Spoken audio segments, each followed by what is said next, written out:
तो चलिए आज हम जुलूस और उसके प्रभाव कहानी के कुछ हिस्सों पर थोड़ी गहराई से बात करते हैं। हाँ, ये कहानी हमें सीधे पूर्ण स्वराज्य के लिए निकले एक जुलूस के बीच ले जाती है। और शुरुआत में ही कुछ लोग हैं, दर्शक, दुकानदार, जैसे शंभुनाथ, दीनदयाल, वो जुलूस वालों को थोड़ा कम आंक रहे हैं, है ना? बिल्कुल, उन्हें आवारा लड़के कह रहे हैं और ये सोच रहे हैं कि भाई इसमें कोई बड़ा आदमी क्यों नहीं है, कोई जाना माना चेहरा क्यों नहीं। हाँ, मतलब रसूख वाला कोई।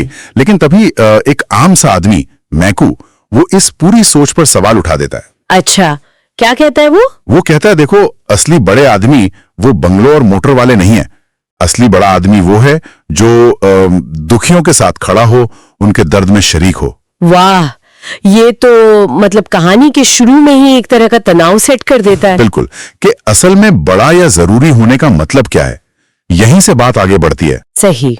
और फिर हम देखते हैं कि जुलूस तो शांति से निकलना चाहता था। इब्राहिम अली ने भरोसा भी दिलाया था। हाँ, उन्होंने कहा था कि सब शांति से होगा, लेकिन दारोगा बीरबल सिंह वो रोक देता है जुलूस को। हाँ, और ऐसा लगता है कि वो अपने अफसर डीएसपी को मतलब दिखाना चाहता था कि वो कितना काबिल है। कारगुजारी दिखाने की जल्दी थी शायद, और इसी चक्कर में वो बल प्रयोग का आदेश दे देता है। बिल्कुल। और इब्राहिम अली जख्मी हो जाते हैं काफी गंभीर रूप से। लेकिन यहाँ जो बात देखने वाली है वो है सिद्धांतों का टकराव। इतनी चोट लगने के बाद भी प्रदर्शनकारी हिंसा नहीं करते, वो अहिंसक बने रहते हैं। हाँ, बिल्कुल। जैसे कहानी में लिखा है, पैरों में बेड़ियां पड़ी हुई थीं सिद्धांत की, धर्म की, आदर्श की। मतलब वो अपने उसूलों से बंधे थे। ये बहुत शक्तिशाली बात है और इसका असर भी तो होता है ना? हाँ, फौरन वो लोग जो पहले सिर्फ तमाशा देख रहे थे, शंभुनाथ और मैकू जैसे, हाँ, वो अब एकदम बदल जाते हैं। वो प्रदर्शनकारियों का साहस देखते हैं, उनकी हिम्मत, और उनके साथ हो लेते हैं। अच्छा, तो माहौल गर्म हो जाता है? बहुत। दुकानें बंद होने लगती हैं, भीड़ गुस्से में आगे बढ़ने लगती है। लेकिन तभी कहानी फिर घूमती है। कैसे? घायल इब्राहिम अली को अंदाजा हो जाता है कि अब बात बिगड़ सकती है, हिंसा हो सकती है अपने ही लोगों के बीच। हाँ, वो कहते हैं हमें अपने भाइयों से लड़ाई नहीं करनी है, और वो जुलूस को वापस लौटने का हुक्म देते हैं। तो ये तो एक तरह से हार हुई? नहीं, इसे हार नहीं कहा गया, बल्कि युगांतरकारी विजय, एक बहुत बड़ी जीत। जीत कैसे? हाँ, क्योंकि उनका असली मकसद तो पूरा हो गया था ना, लोगों की सोच बदलना, उनकी हमदर्दी जीतना। वो कहते हैं ना, मनोवृत्ति का ये परिवर्तन ही हमारी असली विजय है। लक्ष्य सिर्फ सड़क पर आगे बढ़ना नहीं था। समझी, मतलब दिल जीतना असली जीत थी। बिल्कुल। इसके बाद कहानी का फोकस दारोगा बीरबल सिंह पर चला जाता है। उसकी अपनी कश्मकश शुरू होती है। हाँ, तो एक पर उसकी पत्नी मिन्नी बाई, वो उसके काम को सही नहीं मानती। बिल्कुल नहीं। वो तो जब बीरबल तरक्की की बात करता है तो वो साफ कह देती हैं कि ये तो देशद्रोह की कीमत होगी। ये तो बहुत बहुत तीखी बात है। हाँ, और बीरबल का जवाब भी देखिए। वो कहता है, आदमी जिस दुनिया में रहता है उसी का चलन देखकर काम करता है। वो फंसा हुआ है, नौकरी की मजबूरी और शायद कहीं ना कहीं देशभक्तों के लिए थोड़ी हमदर्दी भी है। एक आम इंसान का द्वंद। बिल्कुल।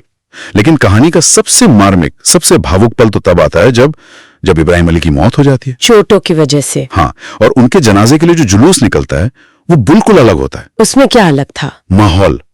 दुख तो था जाहिर है, लेकिन साथ में एक गर्व का एहसास, एक अजीब सा उल्लास भी था, जैसे कोई शहीद हुआ। और इसी जुलूस में बीरबल सिंह की ड्यूटी लगती है फिर से। हाँ, और वो देखता है कि उसकी पत्नी मिन्नी वो भी उस जुलूस में शामिल है। ये तो उसके लिए बहुत बड़ा झटका रहा होगा। यकीनन। और जुलूस में औरतें उसे ताने मारती हैं, उसकी पिछली बेरहमी याद दिलाती हैं। फिर वो इब्राहिम के जिस्म पर चोट के निशान देखता है और अपनी पत्नी की आंखों में खामोश लानत।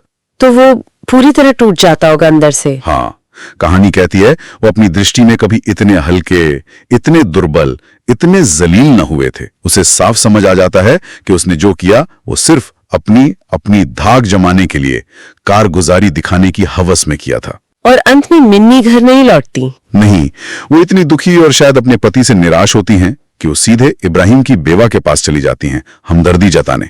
और वहां उन्हें बीरबल सिंह मिलता है। वो उस बेवा के सामने खड़ा है, आंखों में आंसू हैं, और वो माफी मांग रहा है अपने किए की। तो ये कहानी जो एक जुलूस से शुरू हुई थी, कहां तक पहुंच गई? हाँ, ये व्यक्तिगत जमीर, समाज की सोच का बदलना और असल जीत क्या होती है, इन सब पर सोचने को मजबूर करती है। ये भी दिखाती है कि अहिंसा में कितनी ताकत है ना?